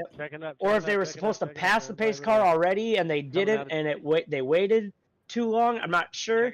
But Stephen Light was your race leader to take the green, and he got waved around the pace car for some reason. Well, I will as tell the- you the whole this. field did, so. I will tell you this. The NASRA officials definitely are aware of whatever it is that's happened, and they are quickly trying to resolve it. And in doing so, obviously, with when something goes wrong, or if there's a hiccup or something crazy happens on track, they quickly know what to do. So that is why you saw everybody kind of come to a stop. Here comes, by the way, the 97, Stephen Light. He's getting his spots back. Everybody's getting their spots back. We'll get everybody back into position. I'm pretty sure they'll put the lights off on the pace car here in just a moment, Hunter, and we'll be ready to go back to green flag. That's good form of the NASRA officials to quickly, hey, guys, we got a situation. Let's pause here. Let's reset. Everybody slow down, instead of it become a cluster you-know-what on the racetrack. Yeah, just the other thing to keep in mind is as they're doing these pace laps, that lap ticker is still counting. So ultimately, it's taking away those this final stage 3 laps to get That's a right. chance to try and rev down that 97. I So have no clue what's going on. although People have passed hearing some of these drivers in the race chat right now, they're asking what's going on. Stephen Lake's got to be liking every minute of it, though, knowing he's got the truck to win and the laps are winding down under caution. Oh yeah, hands down. I mean, literally, this just put himself in a very nice, comfortable spot. And like you mentioned, of course, you're losing laps under green flag, under racing conditions because of the caution being thrown. And we'll reset, my friend, and we'll try this again. But obviously, this takes laps away from drivers that are trying to race to get here to the finish. telling me to stay behind the 29, but on the inside. Yeah, still a lot of confusion out there right now, trying to figure out who is going where. One to go. One to go. All right, they got everybody back in spots, and the lights are off of the pace cars. So I think we will quickly get back to the resumption of this race. And by the way, got to give props. I got to give props to the NASRA officials for the Triple M Pulling Truck Series to quickly realize what was going on, as you said, and somehow, some way get this race back underway with 28 laps to go. By the way, if you are following along here with the NASRA Triple M Pulling Truck Series at Darlington, you're in Stage 3, closing in on 30 laps to go, or under 30 laps to go. We have also Stage 2 completed. Carson Hocevar, Hunter Parsons, winner of Stage number 2. And guess who's out in front at the beginning of Stage 3? Yeah, it did. It must be our talent level. Kyle Busch. Yeah, Oh, I forgot he was running a truck.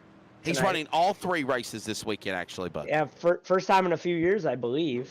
Going for a hat trick. By the way, he done it before one time at Bristol when he won the truck race, the Xfinity, and the Cup at Bristol Motor Speedway. We're ready to come back for the green flag here. It'll be 26 laps to go when they come back to speed in the Geico restart zone. And look at this, quickly right back at it again. Stephen Light pulling away on the jump into turn 1. Yeah, so not something you typically see. There was a single file restart. Not sure if it was because of the whole caution fiasco, what was going on there, but just a lot easier to do it that way. Unfortunate for some of those drivers running 7th, 8th, 9th, 10th, as those restarts are their money move makes. But right now we're going to be single file, as we're going to have just 25 laps to go this time by Stephen Light, and that 97 is still holding the charge down up front. Yeah, right now 25 remaining. Lap number 125 goes up on the scoreboard now. It is pucker time. It's time to decide who's going to be here in the end. Couple of cautions of accidents on track. The yellow flags at the end of the stages. And now we settle in for that final 25-lap sprint. Stephen Light is up in front. There you see Raul Meza battling with Eric Zimmerman. Actually, that's a truck a lap down in the way of the leaders. As Raul Meza, Chris Cinnamon, and looks like 23. Stephen Thomas. Yeah, I think he's a lap down truck too. He's up in the way. Got lap trucks in the middle of the lead lap trucks, if you will. Yeah, it might have just been part of that whole fiasco with that caution flag. Very hard for any NASRA official to try and make it 100% perfect. A lot of stuff going on. Hard to get 30 guys or however many drivers we have left in this one to all cooperate and work together while everyone's trying to talk back and forth. So doing what they can, trying to stay out of the way of the guys racing for positions here. Yeah, certainly just trying to, if you will, get to the end of this race. As currently it is Stephen Light. Look at this battle now going on. A couple of trucks there. Zimmerman, the lap truck on the inside. Look at Meza. Meza 3 wide, threading the needle on Shepard and Zimmerman. Oh, he just about slammed the wall. Zimmerman does tag the wall. Everyone else scampers away from him. I believe that's Wow. Hardwick. Maybe that is Zimmerman. My bad. Yeah, that's the 94 of Eric Zimmerman, another lap down truck. You're thinking of also the 93 of Zach Hartwick. There's the 97 of Stephen Light. A lot of 90s in this sentence of trucks with the 90s numbers in the front. Keith Bradley in second. Joey Doucette, there he is in third. Michael McKinnon, another solid top 5 tonight in the Western Auto. Number 13, he is in fourth. Robert Richards in the top 5. Yeah, those two drivers, they got to work together if they want to chase down Joey Doucette for that third spot. Currently sitting 3.5 seconds back from Joey Doucette in that third and final podium spot. Working off that corner, there's Bradley. Bradley and Doucette looks like they've closed in with one another coming to the line here. 20 laps to go at Darlington. Hearing in on the broadcast on our YouTube right now, Nathan Maurer, Mother Nature took away his second place, so probably getting some bad weather as I assumed. Unfortunate for him, but I know he will bounce back for sure even harder next week or when he does return. Well, I know where I live at in the Carolinas, Hunter, they've been affected with rain the last couple of days. And then, of course, in addition to that, we've also had high winds when that storm front finally came through. So that might be the case. Yeah, I know the last 2 weeks we've gotten almost 20-something inches here in Green Bay, Wisconsin. Oh, I know wow. drivers like Peacock tonight, they're getting hit with a heavy snow and ice storm. Taylor usually has issues with his internet, so very lucky that he's able to run here tonight up into the 11th spot. Drivers up in that main area, I know Blanchard is going to be getting it tomorrow, so definitely a big storm heading out that way. So at least a lot of these drivers tonight can still make it and have a good connection. Yeah, I tell you what, man, the other night it was literally, 4:30, 5 o'clock in the morning, and I got woken up to the sound of thunder. And I'm not trying to quote lyrics from a Bob Seger song, Night Moves, but, man, it was loud, and it woke me up, and I looked out my window, and I said, holy smokes, boy. It feels like it's a summertime storm in February, if you will, or March. So I just hope we don't get no damn snow like it always says 10 days later in the winter, you know. Technically, it's not winter no more. Let's get warm. Do y'all have snow on the ground in Wisconsin and Green Bay? Oh, we have plenty. 2 weeks ago, we got hit with a good 13 inches, and then this last Monday or Tuesday, we got about another 8 or 9. So, been a very crazy 2 weeks here. I see you, Dana. Backstretch, bud. So there you go. 16 laps to go, by the way. This is On Board with Oakland, Maine's Joey Doucette. I bet you he's got snow at his house. oh, for sure. Well, whenever you get a good run. Stephen Light still showing about a 2.5 second lead over Keith Bradley. But right now, Joey Doucette's chasing down that 29. As we're looking right now, Joey Doucette going to get to that inside of that Viagra number 29 down into turn 1 and 2. He is going to clear him in that Mountain Dew machine, running up to the top of 1 and 2, trying to take away that little bit of momentum from Bradley. But Bradley, the animal, not going to give it away so easily as he's going to try and fight back to that bumper of the 16 of Doucette. Yeah, this is a fantastic battle, if you will, for the second spot. As right now, Joey Doucette and Keith Bradley going at it. A lot of Look respect at- between those two drivers as well. Yes, for sir. Sure. So Yeah. it's going to be a clean battle. And I'll tell you something. If they could get a caution, they might be able to try to compete with Stephen Light. But right now, Stephen Light, man, he's just walking the dog. I mean, this guy is just dominant, dude. I mean, it's 3.7 seconds, the interval now, that Stephen Light has over Joey Doucette and Keith Bradley. Amazing. One driver that's really looking for a late race caution here is going to be that 48 of Robbie Richards. He's worked his way into that 4th spot all the way up from 27th. So Robbie, if it stays green, he's not going to be able to catch those top 3 drivers. He is sitting over 4.5 seconds back from Bradley in that 3rd spot. He's going to need a little bit of luck here at Darlington to get a chance at a top 3. And by the way, did I mention what a great job NASRA officials are doing? TJ Moore, Brady LaBeouf, all the officials are doing handling the event. Props to them, no doubt about it. Hey, Hunter, we got to tell everybody, Sunday night, the NASRA Millie's Restaurant and Catering Next Gen Cup Series. As we got contact, Roberts bounces off Richards, spins and smacks the safer barrier. Cinnamon gets collected. No caution yet. Should be a caution. Wow. Wow. What is going on here?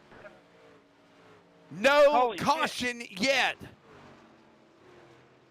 Robbie Richards getting into the 23 of Stephen Thomas and Chris Cinnamon in No the 3, taking the hard hit, smoking there down the backstretch. Unbelievable. I can't believe No they didn't throw a caution. caution. I Fucking can't place believe by a the caution wasn't thrown. But anyhow, back to what I was trying to say as I had that squirrel moment. Sunday night, 9 p.m. Eastern Time, NASRA 360 Racing Network coverage of the NASRA Millie's Restaurant and Catering Next Gen Cup Series. It mimics the real NASCAR Cup Series schedule as, well, there you go. Stephen Thomas just smacked the inside sand trap barrels, if you will. And, Yeah, Stephen Thomas, unfortunate night for him. He lost connection early on. Went 10 to 8 go. laps down. And he was just trying to put it together a finish there. But Chris Cinnamon trying to do all that he possibly can to try and make it to the end of this one without blowing that machine up. Yeah, a lot of damage, by the way, on that number 3 of Chris Cinnamon's truck. What might have been for the driver that had such a strong run going for him. Stephen Thomas and you know, lap down truck getting in the way. Lap trucks, Thomas not having a good night here tonight. Getting in the way. Hey, you know I noticed who's not here? Where is Adam Newbert? I was asking myself and the other guys earlier before this one the same thing. Adam Newbert was trying to go 3 in a row out of town tonight, so no one can collect that bounty if he's not here. I guess there's some big bragging rights to take down that number 4 of Adam Newbert. Did they finally put up a bounty? I don't think so, but I think there's a lot more bragging in that bounty than anything. Gotcha.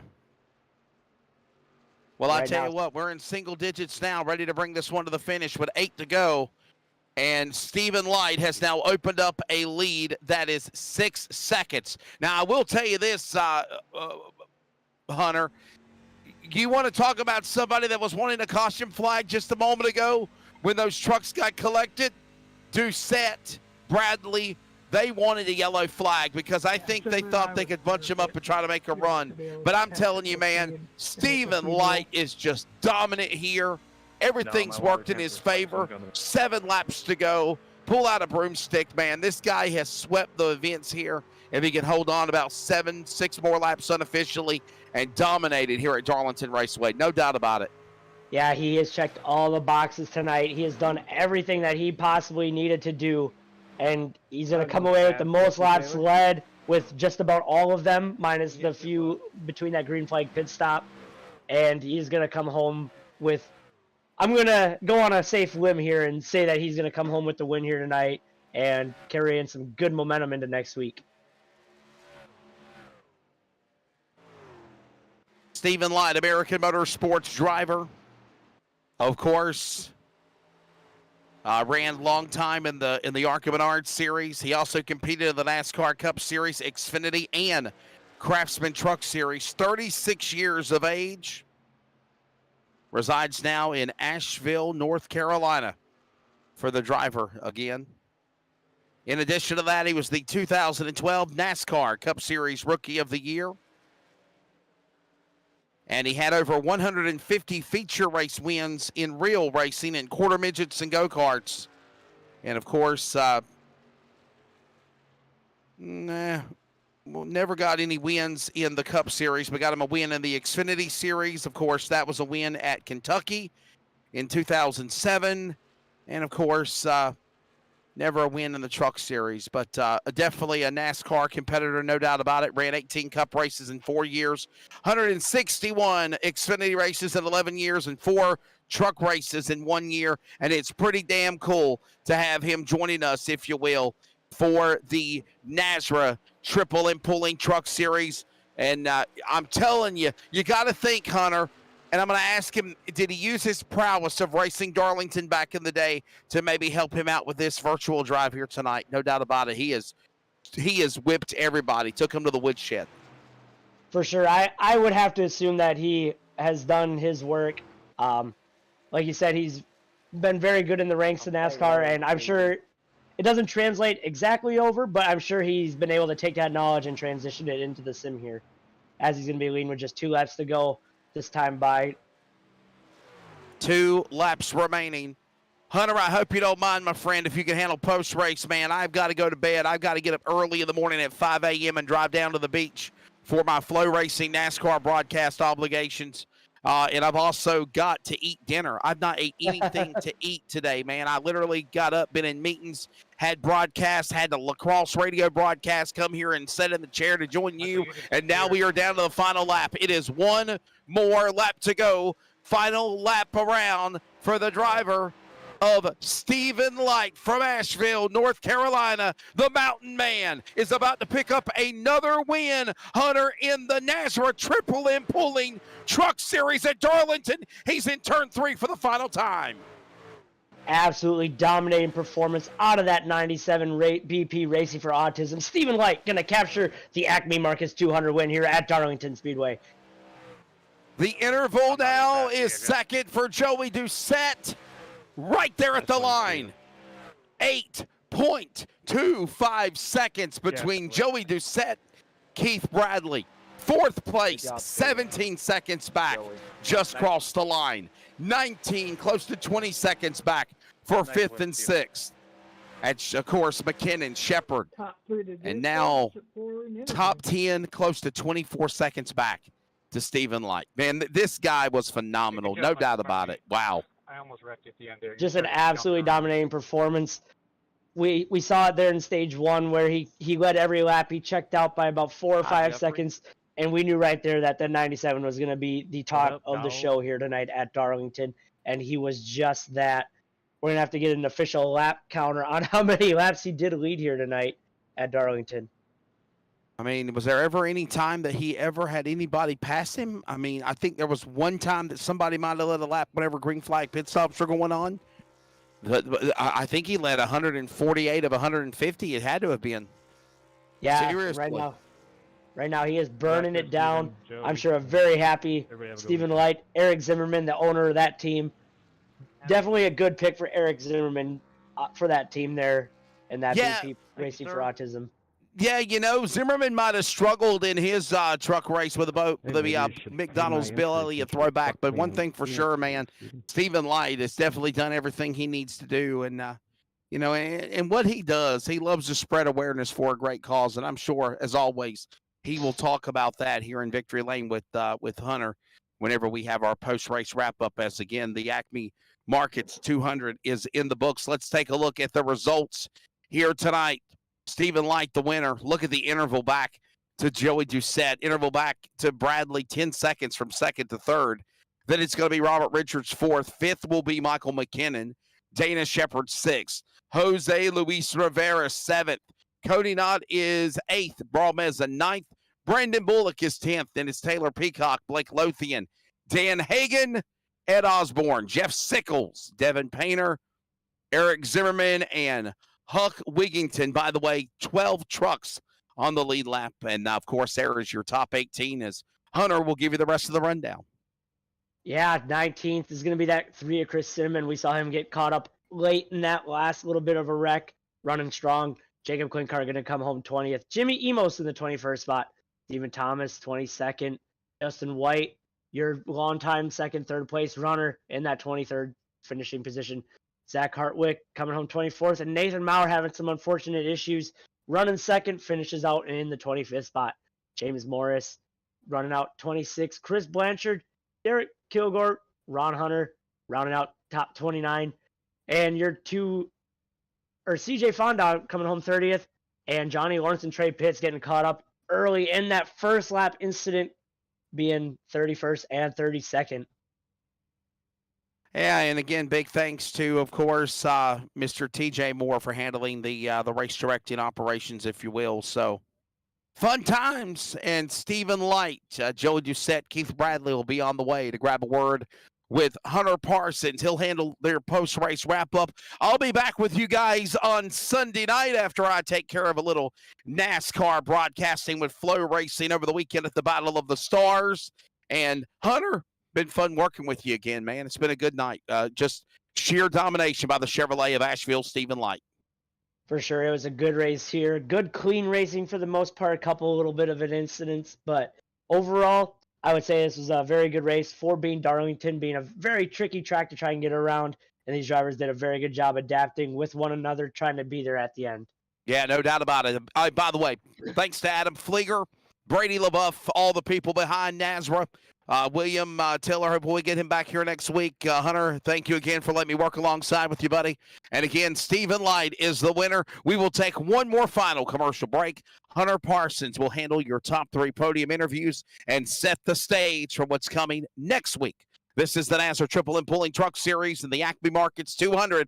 Stephen Light, the Dominator, here at the Darlington Lady in Black. I'll be back with you guys for the Next Gen Cup Cars on Sunday at Las Vegas. Take care.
Welcome back to Darlington.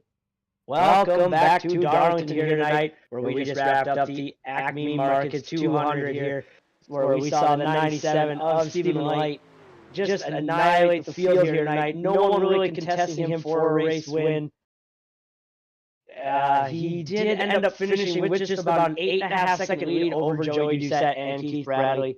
But right now, we will be catching up with your third place finisher, the 29 of Keith Bradley. Well, Keith, you drove that 29 Viagra machine hard tonight. Ultimately coming up a little bit short of a win, but still a third place finish, and definitely something you got to be proud of here tonight at Darlington. Oh, absolutely. The way my races have went the last couple of weeks, they've definitely been hard. Yeah, we see here on the broadcast right now, a little bit of front end damage, and we kind of noticed that a little bit early on in this race. Did that play any sort of factor into how your truck handled here tonight?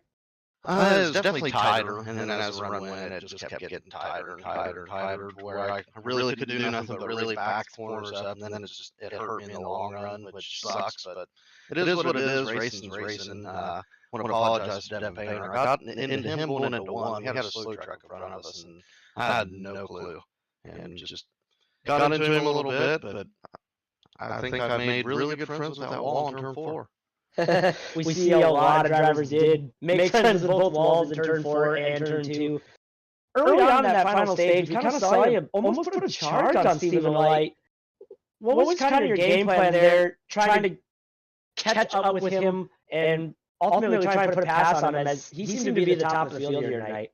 Oh yeah, he was on rails, and I pushed about as hard as I could. I just moved to triple monitor, so I was having peripheral issues. I kept forgetting where I was on the racetrack, and it never failed. I'd make a mistake after mistake after mistake, and then ultimately I would drive too hard into 4 and forget where I was at and hit the wall. I told the guys if I got $1 for every time I hit the wall, I'd have a couple bucks right now. For sure. Ultimately, a third place here at Darlington. It's a pretty tricky racetrack to get around. The time is yours. Any shout-outs or thanks, and we'll let you get back to your team here tonight. Yeah, I want to thank John Hedrick over at Over the Top Designs for painting our trucks for us. He keeps us looking good every week. Puts up with all of our bull crap when we get wrecked out and stuff. I want to thank teammates Chris Cinnamon, Taylor Peacock, and Chris Blanchard.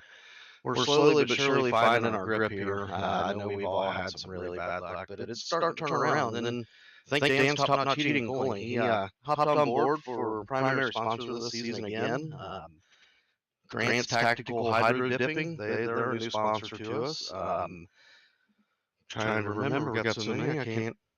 Brucey Racewear, Hoopty's Garage, Pulse Poppers, Triple M Pulling, M1 Race Cars are a new sponsor to the league. Nazra 360, you guys in the booth, you guys do a killer job every Friday night, and everybody in the league. Well, thank you, Keith. Congratulations on your third place finish. We'll see you next week. Thanks, guys. Again, that was your third place finisher, 29 of Keith Bradley. Right now, we got number 16 of Joey Doucette rocking the Dale Earnhardt Jr. Mountain Dew amp machine coming home in second place. Joey, you had a good run here tonight. Sorry to cut you off there. You had a good run there tonight. Kind of saw you dabble around the 10th position a lot of stage 1, stage 2. That stage 3, you really turned it up and made your way through the field here and come home second. I got on the wall pretty early. Got in with James pretty early too, around like lap 20. Had some damage, tried to fix it, and then a couple of lap cars. And I just made wrong moves into turn 1 and drifted up, hit the wall, and it had significant damage. But stage 1, I fixed the damage a little bit. Stage 2, I fixed it, and then I think the last caution I fixed it all, and we were just on a different strategy than everybody else, because that last caution that came out that collected Justin kind of helped us. Everybody was falling off with accidents. I mean, Devin Painter had something go wrong with him, and then obviously Nate lost, Packett lost, and but no, I'm happy with a P2. For sure, and we kind of saw all night, and I kind of talked to Keith a little bit about it. Stephen Light was just the top of the field here tonight at Darlington. What would it have taken for someone to try and knock on that door of opportunity to maybe even trying to dethrone him here in this one? I don't think there was. He was just on rails. He was just gone from the green flag tonight, and he was just a different animal tonight. And but no, congrats to him. You know, Darlington's a hard track to tame. You know, and he did it with class, and he did it. You know, like I would want to do. I mean, he had like an 8-second lead on me and Keith. So But no, congratulations to him. Congratulations to Keith. He hit the wall. The only thing I was thinking was not to wreck him this week, and so I stayed back. But once he hit the wall, and I had that clear, so move. I just took it, and then I think he had a couple of mistakes, or his tires were already gone, and I was just trying to stay off the wall and not wreck the thing. So. For sure. Well, you did a good job of that tonight, coming home second. The time and floor is yours. Take it away.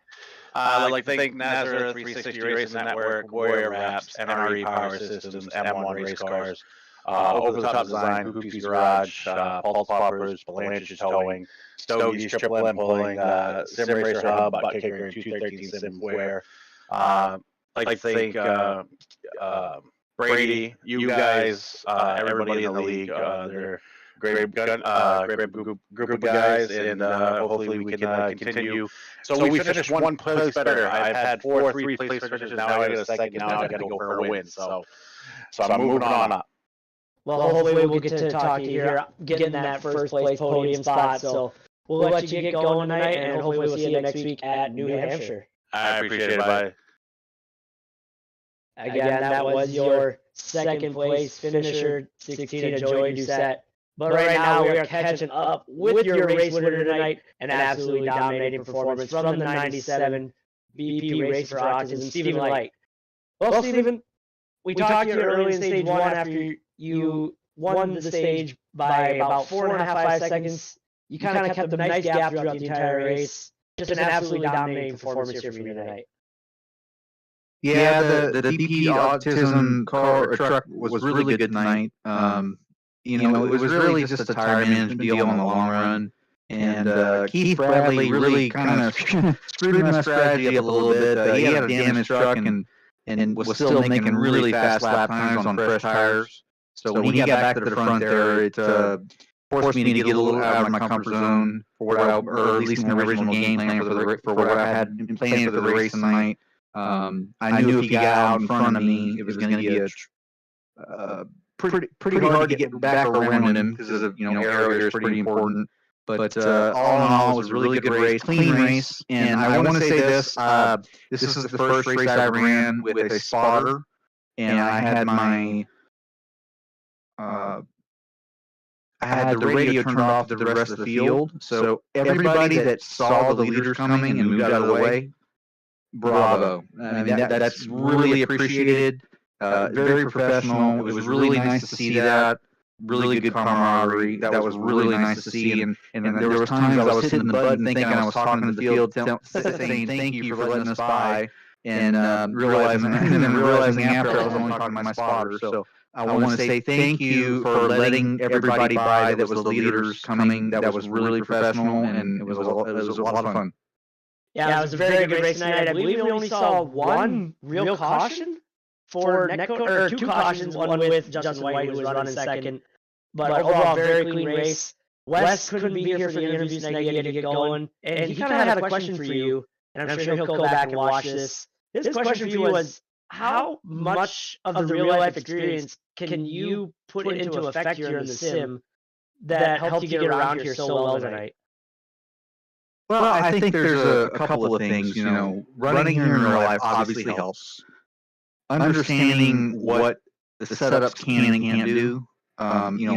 Practice today or this week, I made one session with a couple of laps yesterday, and decided not to overdo it. Had a really high temperature setting, basically no grip on the racetrack, and decided not to make a bunch of laps just because I didn't know where the racetrack would be set for the race. And I'm glad I didn't do that because the race ended up being a lot cooler, a lot more grip. And I think that really helped. I don't think it matters if you. It does matter if you race real life. Obviously, you know the tendencies of the racetrack and how it changes. I know early on you couldn't really run the bottom of the racetrack, especially if you're 3 and 4. Didn't have a lot of grip, and you were losing time to the guys running the top. By the end of the race, the bottom group actually had more grip, and I was focusing on getting good runs off of 4. diamonding 3 and 4 really early and getting off on the bottom because it had more grip later in the race once the rubber was laid down.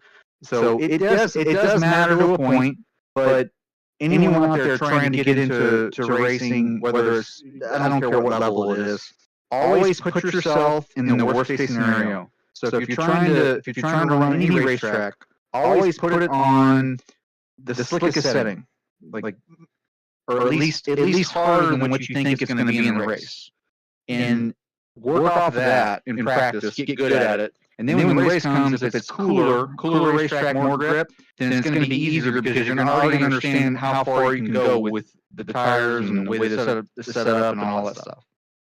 For sure. So very good insight there, and we appreciate it. I know Eric Zimmerman's got to be a very happy team owner. You're getting a second win here in the season already. So any sponsor shout-outs, special thanks, and we'll get you back to them.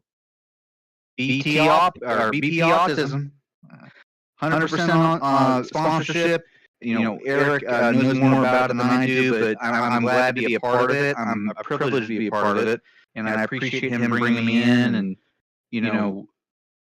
there's a lot of things in life that you can't explain or you feel bad for, but BP Autism is one of those things that we're trying to bring awareness to. And if everyone would just stop and listen for a second, like anything else in life, we can possibly help someone in need. For sure, and a very good cause there, as you say, and